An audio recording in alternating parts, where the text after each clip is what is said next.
Let me tell you what we're going to feel an impact on a lot sooner, and that is what Obama has done to us with TPP.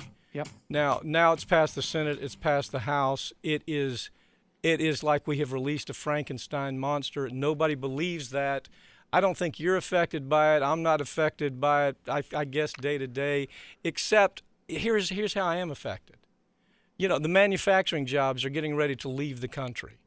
My neighbors who make around me, my friends and neighbors who make a living manufacturing goods, they're going to be out of business, and we're going to have. As a matter of fact, TPP actually builds in a fund to pay for them when they lose their jobs because they're so aware of the fact that they're going to lose their job. This is crazy talk by Obama. It is the absolute sign, the most telling sign that, as we've always suspected, all that stuff he was saying when he was running for president was a lie. It was an absolute lie. If you remember, he was talking about how bad trade agreements are. You remember that? NAFTA was bad. NAFTA he was going to renegotiate. Well, I'll tell you something. This week, like you say, the Fast Track Authority passed in the Senate and the House. It is going to mean the passage of the TPP, of the TTIP, of other trade deals like this. And I will say this, Pat, we should also remind people there were 13 Democratic senators from Michael Bennett in Colorado, Maria Cantwell, Tom Carper. They're listed up here on this side. We have them listed up here on the screen. Radio. Well, and let's list them on the screen right here. Well, but we should also say that this is going to impact all of us because remember, there is an investor-state dispute mechanism. In other words, a mechanism where, for instance, if you are a fracking company and a state decides to outlaw fracking because it is dangerous to the health of its citizens.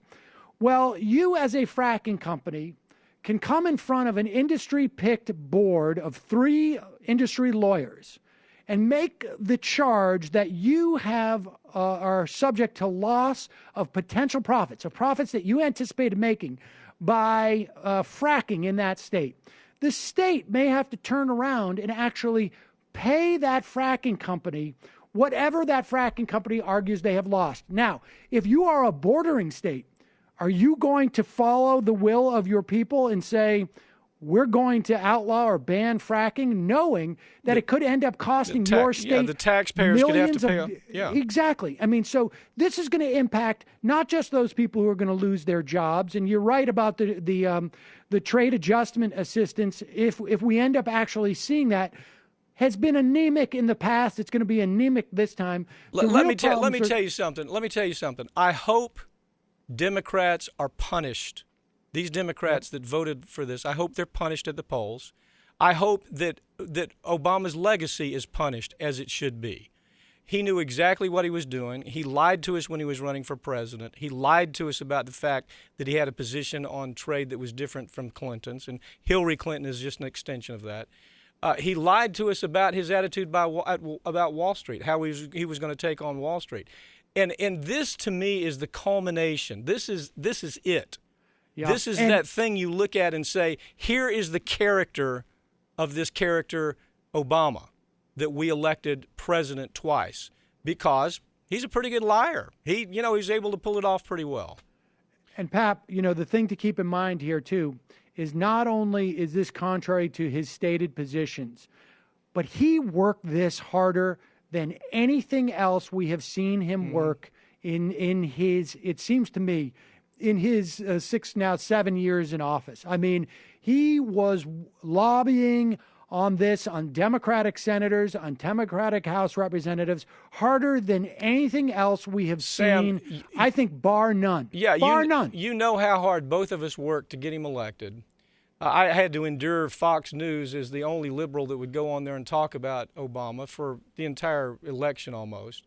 We raised incredible money for him. And the whole time, we had something that we believed in, and that believed that he's a great speaker. He's a very, very good speaker. And we believed that he was sincere about what he was saying. And now it's very clear to me that he's simply an extension of Wall Street. He's just another Wall Street Democrat.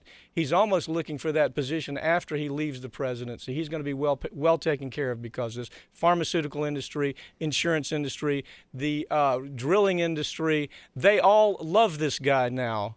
even though Republicans try to make you believe that they have no kinship with him. They're the ones that actually helped TPP and Obama push TPP through. Sam, look, we're out of time. I want to tell you this. I can't say this enough time. I'm in the business of following the business of people in the media.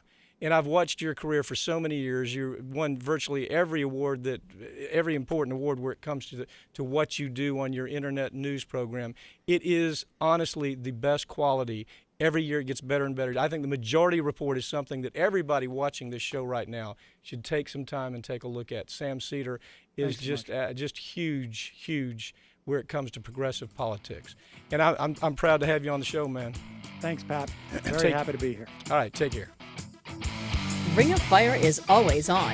Radio, YouTube, social media, and news. The news stories that matter to progressives are always available at ringoffireradio.com, along with commentary, interviews, and so much more. ringoffireradio.com.